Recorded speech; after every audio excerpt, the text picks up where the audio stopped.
My father's will left me $340,000. It left each of my two brothers $85,000. They were furious. I want to tell you why my father made that decision. I want to tell you what it cost me for him to be in a position to make it. And then I want to tell you what my brothers said to me at the reading and why I walked out of that lawyer's office without responding. But first, I need to go back about 25 years, because you cannot understand the end of this story without understanding its beginning.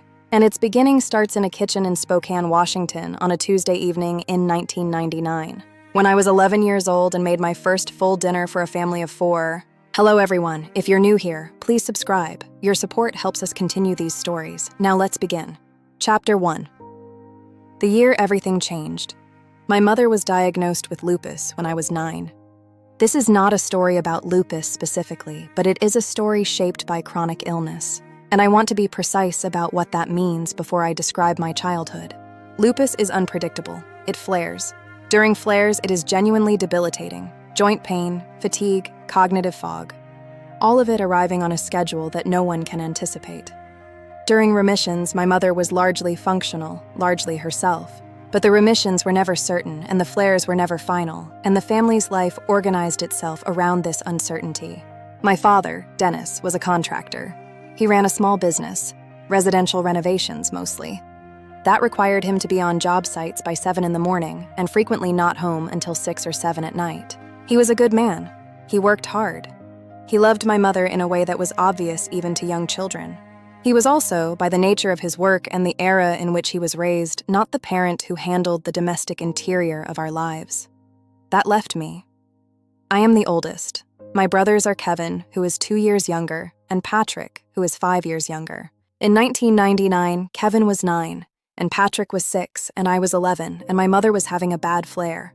My father was working a job that was behind schedule. Someone had to make dinner. I made pasta. I used jarred sauce because I didn't know any other way. I cut up some vegetables because I had seen my mother do it. I made my brothers eat them.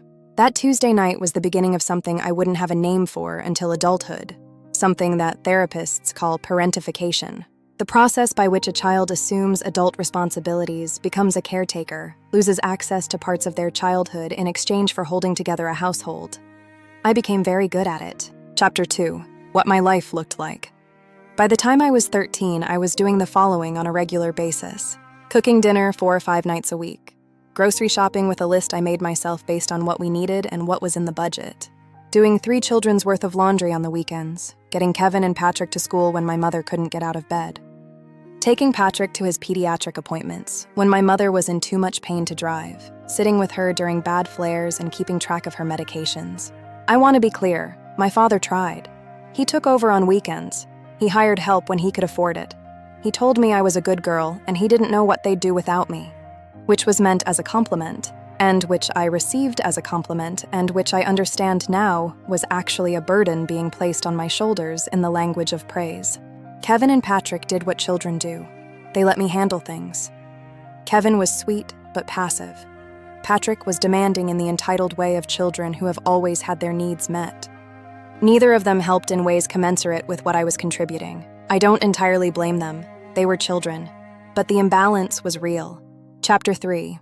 What I missed. I did not go to prom. This is a small thing, but I include it because it illustrates a pattern. My prom night fell during a bad flare. My mother needed help.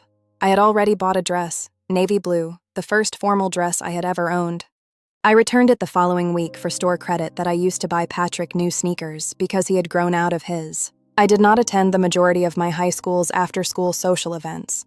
Between my duties at home and a part-time job I took on at 16, my schedule did not accommodate much. I did not go to my first-choice college. I was accepted to a school in Portland with a strong nursing program. I went to a state school 40 minutes from home instead. I lived with my parents and commuted because my mother needed me, and I was not able to leave. I got my nursing degree in 4 years while continuing to provide significant support. I was 23 when I graduated. I was 30 before I had my own apartment and my own life in any meaningful sense. There are things I did not have in my 20s that most take for granted. A social life, a romantic relationship, a career that moved at my pace rather than one compatible with family obligations. I had chosen none of this. It had been chosen for me, incrementally, through 1,000 small moments where the alternative, letting things fall apart, was not acceptable to me. Chapter 4. My brother's different experience. Kevin left for college at 18. He went to Arizona, studied business, moved to Seattle. He has a wife, kids, a house. He came home for holidays and called when prompted. He contributed financially in small ways when asked directly. Patrick left at 22. He settled in Denver in marketing. Both of them benefited from my continued presence and management of the household. They were free to leave because I stayed. This is a fact I have arrived at through retrospection. They have never, to my knowledge, thought about it this way. Or if they have not said so. Chapter 5. My father's declining years. My father retired at 65. My mother's health stabilized, but they were aging and unable to manage independently.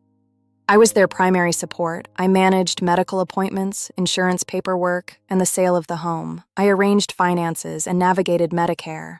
I was also working full-time as a nurse and navigating my own life, finally. I had a long-term partner. I had friends. I had a life. My brothers helped when asked and convenient. My father knew exactly what I had done. We spoke about it once, when he was 71 and diagnosed with early-stage Parkinson's. He said, "I know what you gave up. I've always known." I said, "I did it because I love you, and it needed to be done." He said, "I know, but it shouldn't have fallen to you." He didn't say what he was planning. Chapter 6. The Will. My father died at 74. His Parkinson's had progressed. I was there for most of it. I took leave from work twice. I spent more nights at their house than my own. The will reading was 3 weeks after the funeral. I had no particular expectations. My parents' estate was modest. I thought it would be divided 3 ways. The actual distribution was $340,000 to me, $85,000 each to Kevin and Patrick, a separate trust arrangement for my mother's continued care. Chapter 7. What they said. Patrick said it wasn't fair. He said it loudly in the lawyer's office. He said our father must not have been of sound mind. He said I had manipulated him. Kevin was quieter but equally certain. He said the money should be split equally. He said he and Patrick had families to support. He said my sacrifices had been my choice and didn't entitle me to compensation. My choice. I thought about the navy blue prom dress. I thought about the Portland nursing program. I thought about the Tuesday night in 1999 making pasta because no one else was there. I thought about 25 years of meals and appointments and medications and paperwork and nights on the couch. My choice. I picked up my bag. I thanked the lawyer. I walked out. Chapter 8. The Aftermath. The call started within hours. Kevin, then Patrick, then Kevin again. Patrick left a voicemail saying he was considering contesting the will. My mother called me in tears from the care facility. She was upset and frightened. I spent an hour reassuring her that her care was secure and the situation was separate. That call, having to manage my mother's distress caused by my brothers, was the thing that broke me. I sat in my car and cried in a way I hadn't since my father died. Not from grief, exactly. From exhaustion. From the particular exhaustion of a person who has spent a lifetime making things work and being told her contributions were merely her choice. Chapter 9. What my father had written.